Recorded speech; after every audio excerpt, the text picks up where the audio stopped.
스데반의 순교라는 제목입니다. 사람이 오래 사는 것이 답일까요? 그렇지 않습니다. 왜 짧은 사역을 감당하시고 생명을 거두가실까요? 예수님도 오래 사는 게 답이었으면 33년생이가 아니라 천년만년 살아야 할 것입니다. 오래 사는 것은 답이 아닙니다. 가족과 지인들 중에 신앙에 대한 회의를 갖기도 합니다. 왜? 그렇게 젊디 젊은 아이들이 또 청년이 이 세상을 떠나기 때문입니다. 토마스 선교사도 대동강에서 젊은 나이에 죽고 말았습니다. 의료 선교단이나 양화진에 가면은 수많은 젊은 사람들이 죽어갔습니다.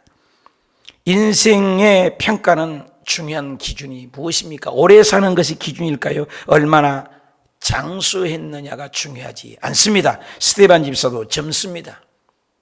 예수님도 젊은 나이에 죽었습니다. 무슨 사명을 갖고 살았느냐? 먹다 죽은 인생으로 살았느냐? 어디서 왔을까요? 무엇 때문에 살고요? 어디로 갔는가? 무슨 신앙의 기념비적인 역할을 하고 살았느냐? 무엇 하다 왔느냐? 맨날 다람쥐 쳇바퀴 돌듯이 밥 먹다가 왔느냐? 내 있는 입장에서 주변 사람들에게 복음을 전하고 하나님의 나라를 확장했느냐? 이걸 묻는 것입니다. 이 세상의 모든 사람은 멸망길로 갑니다. 예수님을 몰라서 그렇습니다. 죄 지어서가 아닙니다. 예수님을 몰라서입니다. 어저께까지 스데반 집사는 하나님의 역사관을 설교가 준비됐나요? 아닙니다. 평상시에 있었던 설교입니다. 아브람부터 선택한 세상 나라 가인계일도 있지만 하나님의 셋계일, 하나님의 백성 아담을 해서 실패했고 노아에 대해서 실패했고 다 끝냈지만 아브람 한 사람을 선택했습니다. 아브람 딱 한 사람입니다. 그런데 그 아브람을 통해서 이삭, 야곱, 요셉, 그리고 이스라엘 백성들이 고센 땅에서 70명이 들어가서 400년이 되니 200만이 된 것을 모세가 끌고 나와서 여호수아를 통해서 가나안을 점령해서 하나님이 약속의 땅 가나안에 정착하여 사사시대가 지나고 사사시대가 끝나니 마지막 사사 같은 사무엘을 통하여 사울왕, 다윗왕, 그리고 솔로몬 3대 통일왕국 시대를 거쳐서 솔로몬 시대의 북쪽 여로보암의 아수르에서 720년에 망하고 남쪽은 BC 586년에 바벨론을 만나서 이스라엘 백성들이 말씀대로 살지 못해서 70년 포로로 바벨론을 갔다가 1차에 BC 537년에 스룹바벨과 예수아를 통해서 1차 성전을 재건하고 2차 에스라를 통해서 학사 에스라를 통해서 458년에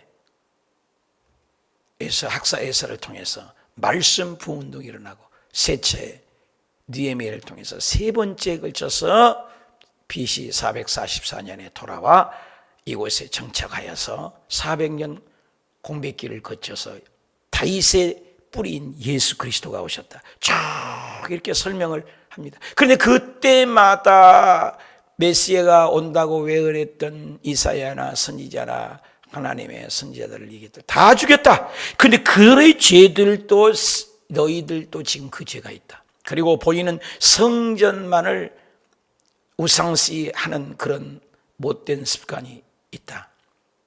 그러면서 질책을 하니 고정관념, 편견에 잡힌 너희들 죄가 있다라고 하는 마음이 찔렸습니다. 54절에 그들이 이 말을 듣고 그 말을 쭉 준비된 설교가 아닙니다. 성령의 마태복음 보면은 너희는 끌려가고 죽음을 앞에 두고 무슨 말을 할까 걱정하지 마라. 성령을 받아라. 성령이 있으면 네 안에 계신 성령이 말하라. 스데반 집사가 말을 하는 것이 아닙니다. 스데반 집사가 설교를 준비했습니까? 아닙니다. 평상시에 늘 묵상하고 역사관을 가지고 있으니까 그 말이 그냥 풍물이 제방 뚝이 무너진 것처럼 속에서 솟구쳐 성령에 나와서 쫙 얘기를 하는 겁니다. 여러분 신앙의 역사관이 있습니까? 그러니까 이 말을 듣고 베드로가 말할 때는 2장에 보면 마음이 찔려 어찌할꼬 이렇게 너희가 회개하여 주께 돌아오라니까 120명이 3,000명, 3,000명이 5,000명이 5,000명이 계속 부흥대에서 초대교회에 많아서 집사님을 세웠는데 그들은 찔려서 회개해서 변화되어서 하나님의 사람이 되는데 이 말을 듣고 명성의 지성의 전당이요 성경을 박학다식하게 아는 사람이요 뭐 안다는 거예요. 신앙의 전통만 자는 거예요. 거짓 경건들만 가득 차 있기 때문에 마음에 찔리면 회개하면 되는데 마음에 찔려 이를 갈고 있다 이 말입니다. 오늘날 많은 사람들이 두 가지예요. 코로나 때문에 일반적인 삶이 얼마나 하나님 주시는 내가 컸던가. 우리가 마음대로 여행 다니고 우리가 마음대로 밥을 먹고 다니는 것들이 얼마나 좋았던가. 그리고 마음대로 교회에서 음식을 나눠 먹고 교제 나누고 구역 예배 드리는 것이 얼마나 좋았던가. 지금 온라인에 유튜브로 이렇게 예배 드리면 유튜브조차도 예배를 못 드린다고 하면 어떻게 할 것입니까? 이것도 감사를 못 합니까? 유튜브로도 예배 못 드린다고 생각해 보십시오. 북한은 지금 그렇게 합니까? 저는 공산주의 베트남에 있어서 압니다. 십자가도 못 걸고 교회 간판도 못 답니다. 감사해야 합니다. 오늘 살아있음에 감사해야 돼요. 없는 것 찾지 말고 하나님의 수준에 맞춰야 돼요. 하나님을 내 꼬봉으로 만들고 내 수준을 맞추고 하나님이 내 수준에 맞추려고 하는 신앙이 많습니다. 똑같은 가운데도 12명의 정탐궁에 부정적인 사람이 있는가 하면 긍정이, 코로나가 똑같지 않는데 끝까지 부정적인 사람과 긍정의 사람이 있습니다.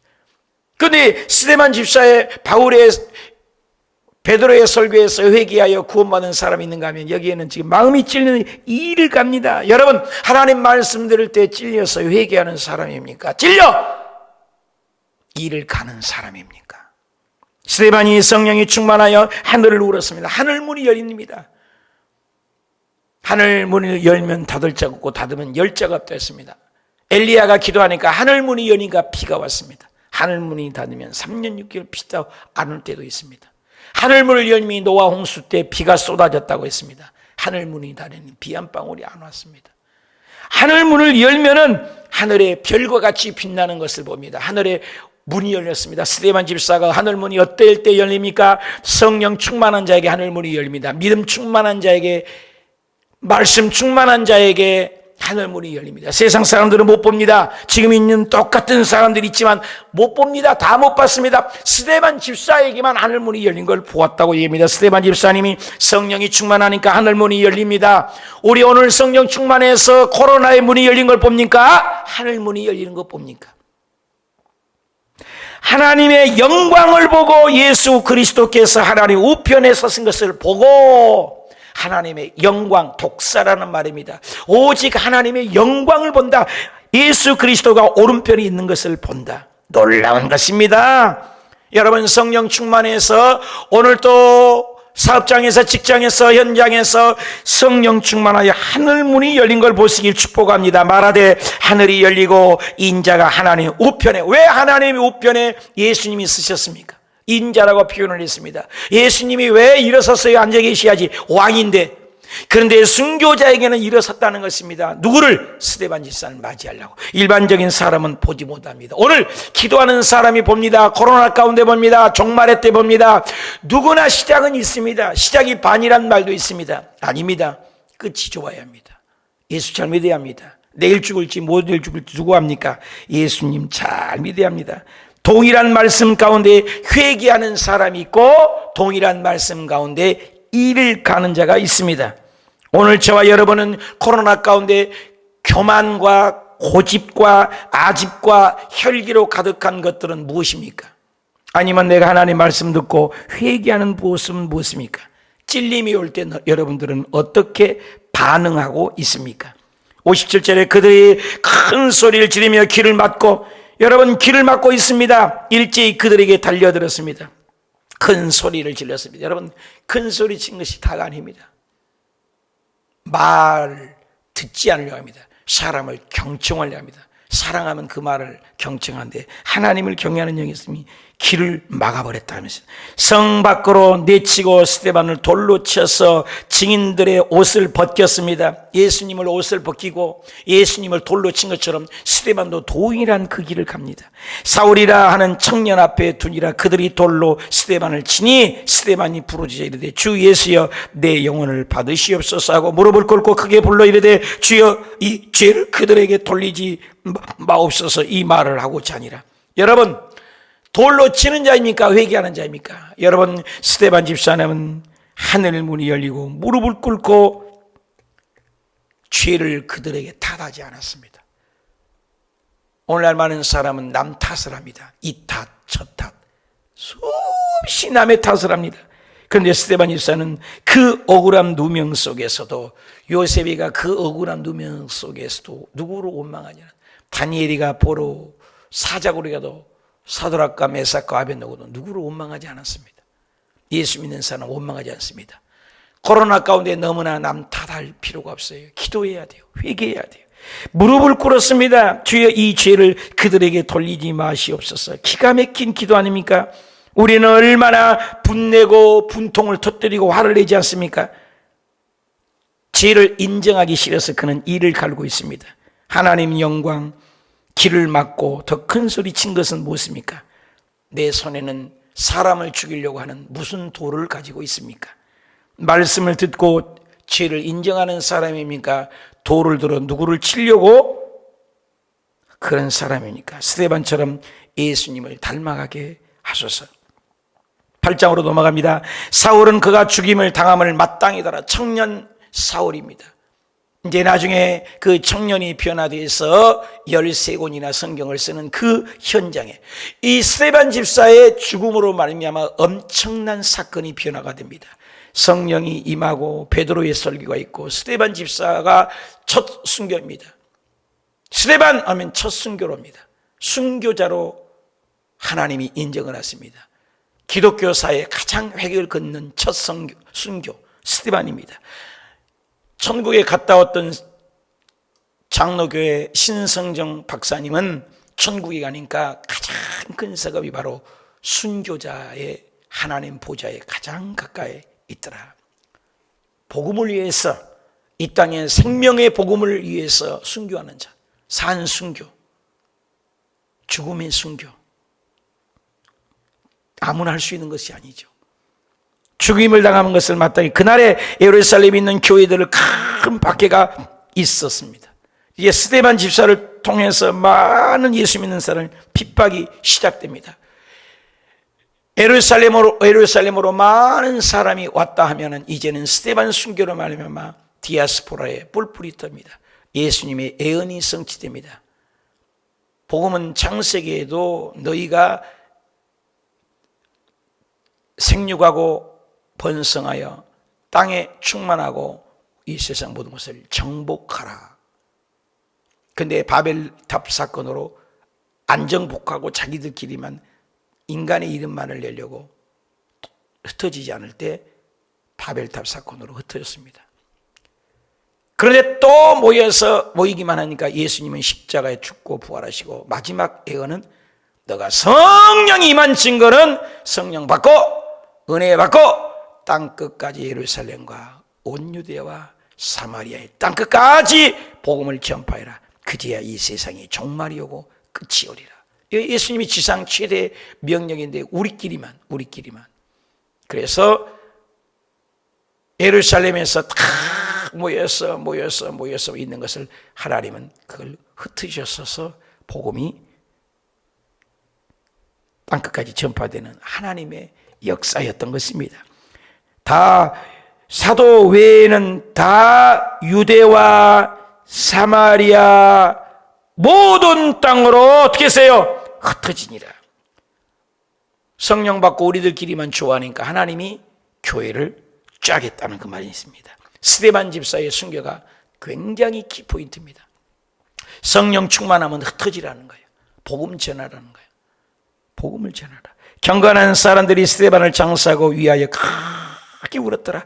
사울이 교회를 전멸할 새 각 집에 들어가 남녀를 끌어다가 오게 하니라. 스데반 순교는 교회 박해가 시작되고 자동적으로 흩어지고 디아스포라를 통해서 땅끝까지 예수님의 예언대로 유대와 사마리아의 땅끝까지 모든 족속으로 복음이 전파되는 큰 올림이 되었다는 것입니다. 산불처럼 들불처럼 복음이 전파되는 것은 하나님의 뜻입니다.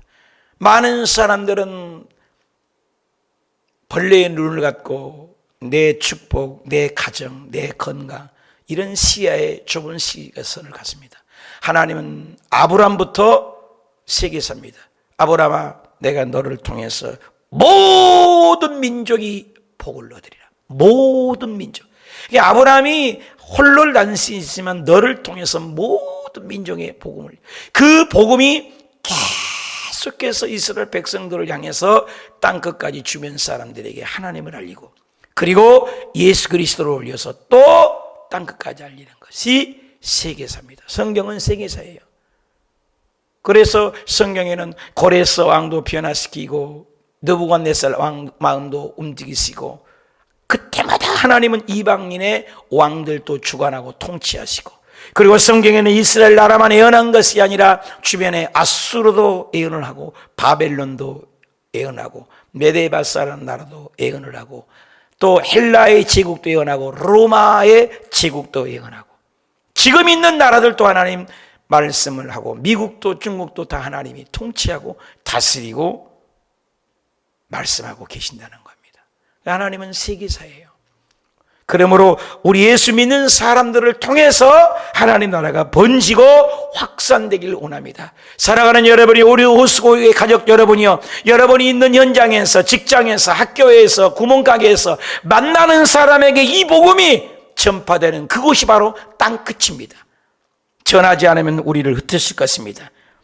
하나님 말씀을 우리는 박해가 와도, 여러분 이제 빌립 집사를 통해서, 사울을 통해서, 고넬료 가정을 통해서 계속해서 복음이 전파된 것을 1차, 2차, 3차에서 사도행전의 초대교회 역사를 우리는 지경이 계속 넓어진 것을 보게 될 것입니다. 그렇다면 그때마다 핍박이 없었나요? 박해가 없었나요? 고난이 없었나요? 전염병이 없었나요? 어려움이 없었나요? 죽음이 있었습니다. 피비린 나는 역사에서. 그러나 복음은 멈추지 않았고, 그 복음은 그 죽음 앞에서도 죽음을 극복하고 복음이 전파됐습니다. 그러므로 저와 여러분이 이 코로나 가운데도 4단계가 5단계가 관계없이 이 복음은 가야 합니다. 이 복음은 전파되어야 합니다. 이것이 하나님의 뜻인 것입니다. 하나님이 지금 내려보고 있고 불꽃 같은 눈동자로 보고 계십니다. 그저 하루 밥 먹고 하루 살다 가지 말고, 이럴 때도 전화로 전도하고, 전화로 복음 전하고, 줌으로 복음 전하고, 줌으로 모이고, 이 어려운 가운데도 믿음을 지켜서 믿음의 영장이 되고, 하나님의 말씀은 절대로 얽매이지 않습니다. 하나님이 코로나보다 못합니까? 보이지 못하는 균 하나 때문에 벌벌 기는 하나님이십니까? 아닙니다.